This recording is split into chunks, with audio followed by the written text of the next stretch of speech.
ಸಮಾಜ ವಿಜ್ಞಾನ 9ನೆಯ ತರಗತಿ ಭಾಗ 1 ಭೂಗೋಳಶಾಸ್ತ್ರ ಅಧ್ಯಾಯ 13 ಕರ್ನಾಟಕದ ಭೂ ಸಂಪತ್ತು. ಅಭ್ಯಾಸ ಪ್ರಶ್ನೆಗಳಿಗೆ ಸರಳ ಮತ್ತು ಸಂಕ್ಷಿಪ್ತ ಉತ್ತರಗಳು. ಖಾಲಿ ಬಿಟ್ಟಿರುವ ಸ್ಥಳಗಳನ್ನು ಸೂಕ್ತ ಪದಗಳಿಂದ ಭರ್ತಿ ಮಾಡಿರಿ. ಮೊದಲನೇದು, ಭೂಮಿಯನ್ನು ವಿವಿಧ ಉದ್ದೇಶಗಳಿಗೆ ಬಳಸುವುದನ್ನು ಭೂಬಳಿಕೆ ಎನ್ನುವರು. ಎರಡನೇದು, ಅತಿ ಹೆಚ್ಚು ಸಾಗುವಳಿ ಭೂಮಿಯನ್ನು ಕಲಬುರಗಿ ಜಿಲ್ಲೆಯು ಹೊಂದಿದೆ. ಕರ್ನಾಟಕದಲ್ಲಿ ಅತಿ ಹೆಚ್ಚು ಕಬ್ಬು ಉತ್ಪಾದಿಸುವ ಜಿಲ್ಲೆ ಎಂದರೆ ಬೆಳಗಾವಿ. ತಂಬಾಕಿನ ನಿಕೋಟಿನ್ ಎಂಬ ಮಾದಕ ವಸ್ತು ಇರುತ್ತದೆ ನಲ್ಲಿ. ಪ್ರಶ್ನೆ ಸಂಖ್ಯೆ 2, ಈ ಕೆಳಗಿನ ಪ್ರಶ್ನೆಗಳಿಗೆ ಸಂಕ್ಷಿಪ್ತವಾಗಿ ಉತ್ತರಿಸಿ. 5, ಕರ್ನಾಟಕದ ಭೂಬಳಿಕೆಯ ಮಾದರಿಗಳನ್ನು ತಿಳಿಸಿ.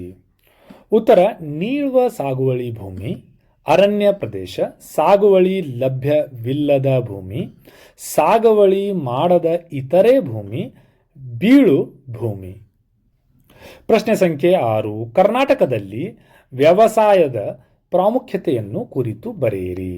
ಉತ್ತರ: ವ್ಯವಸಾಯವು ರಾಜ್ಯದ ಆರ್ಥಿಕತೆಯ ಬೆನ್ನೆಲುಬು ಆಗಿದೆ. ಜನರಿಗೆ ಉದ್ಯೋಗ ಒದಗಿಸುತ್ತದೆ. ಆಹಾರ ಮತ್ತು ಕೈಗಾರಿಕೆಗಳಿಗೆ ಕಚ್ಚಾ ವಸ್ತುಗಳನ್ನು ಪೂರೈಸುತ್ತದೆ. ವಿದೇಶಿಯ ವಿನಿಮಯ ಗಳಿಕೆಗೆ ಸಹಾಯಕಾರಿಯಾಗಿದೆ. ರಾಜ್ಯದ ಆದಾಯವನ್ನು ಹೆಚ್ಚಿಸುತ್ತದೆ. 7, ನೀರಾವರಿ ಬೇಸಾಯ ಎಂದರೇನು? ನೀರಾವರಿ ಬೆಳೆಗಳು ಹೆಸರಿಸಿ. ಕಾಲುವೆ, ಕೆರೆ, ಬಾವಿ ಮುಂತಾದ ಮೂಲಗಳಿಂದ ನೀರನ್ನು ಬಳಸಿ ಮಾಡುವ ಕೃಷಿಯನ್ನು ನೀರಾವರಿ ಬೇಸಾಯ ಎನ್ನುತ್ತಾರೆ. ಉದಾಹರಣೆಗೆ ಭತ್ತ, ಕಬ್ಬು, ಜೋಳ. ಪ್ರಶ್ನೆ ಸಂಖ್ಯೆ 8, ಮಿಶ್ರ ಬೇಸಾಯದ ಮುಖ್ಯ ಲಕ್ಷಣಗಳನ್ನು ತಿಳಿಸಿ. ಉತ್ತರ: ಬೆಳೆ ಬೆಳೆಯುವುದರ ಜೊತೆಗೆ ಪಶುಸಂಗೋಪನೆ ನಡೆಸುವುದು. ಕೋಳಿ ಸಾಕಾಣಿಕೆ, ಕುರಿ ಸಾಕಾಣಿಕೆ, ಜೇನು ಸಾಕಾಣಿಕೆ ಮಾಡುವುದು.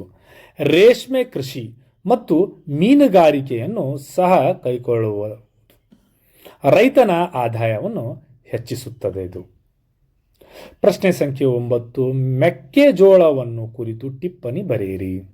ಮೆಕ್ಕೆಜೋಳವು ದಕ್ಷಿಣ ಕರ್ನಾಟಕದ ಪ್ರಮುಖ ಆಹಾರ ಬೆಳೆ. ಇದನ್ನು ಮಾನವರ ಆಹಾರ ಮತ್ತು ಜಾನುವಾರುಗಳ ಮೇವಾಗಿ ಬಳಸುತ್ತಾರೆ. ಸಾಧಾರಣ ಮಳೆ ಮತ್ತು ಕೆಂಪು ಅಥವಾ ಕಪ್ಪು ಮಣ್ಣು ಇದರ ಬೆಳೆಗೆ ಸೂಕ್ತ. ಚಿತ್ರದುರ್ಗ, ತುಮಕೂರು, ಹಾಸನ, ಮಂಡ್ಯ, ಚಿಕ್ಕಬಳ್ಳಾಪುರ ಮೊದಲಾದ ಜಿಲ್ಲೆಗಳಲ್ಲಿ ಹೆಚ್ಚಾಗಿ ಬೆಳೆಯುತ್ತಾರೆ. ಪ್ರಶ್ನೆ ಸಂಖ್ಯೆ 3, ಹೊಂದಿಸಿ ಬರೆಯಿರಿ. ಎ ಕಾಲಮನ್ನು ಬಿ ಭಾಗಕ್ಕೆ ಜೋಡಣೆ ಮಾಡುವುದು. ಕಾಫಿ ಕೊಡಗು ಜಿಲ್ಲೆ ಫೇಮಸ್. ಹತ್ತಿ ಹಾವೇರಿ ಜಿಲ್ಲೆ. ಕಬ್ಬು ಬೆಳಗಾವಿ ಜಿಲ್ಲೆ. ರಾಗಿ ತುಮಕೂರು ಜಿಲ್ಲೆ. ಜೋಳ ವಿಜಯಪುರ ಜಿಲ್ಲೆ.